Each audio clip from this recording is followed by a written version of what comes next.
Orbiting Science Laboratory, the International Space Station. Johnson Space Center has always been on the leading edge.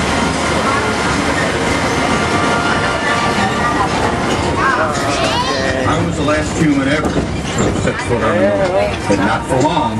Right here and now, the men and women of JSC are working on a new generation of spacecraft for human spaceflight.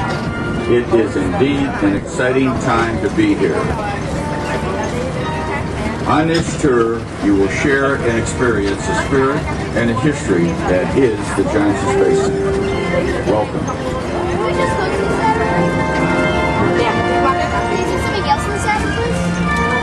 We choose to go to the moon.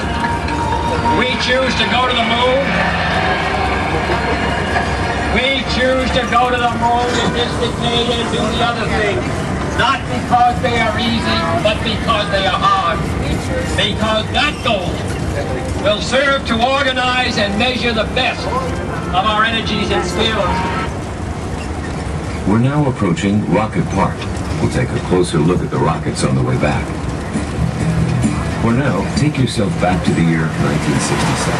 The Monkees' I'm a Believer was the #1 single, but the political climate was not so upbeat. 500,000 American soldiers were stationed. The tensions of the Cold War were running hot.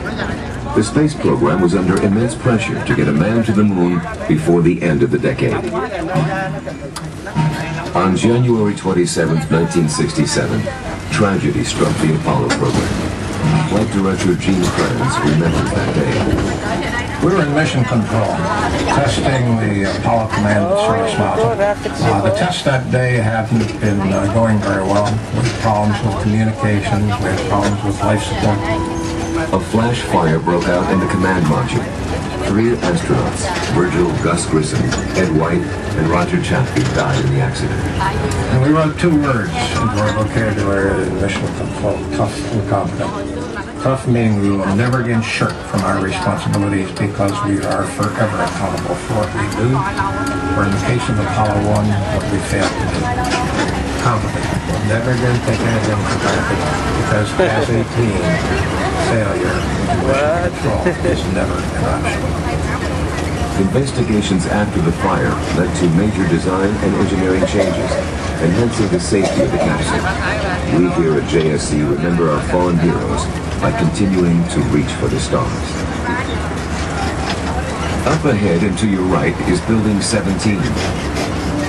This building houses the project office for Project Orion, which is America's next generation space transportation system.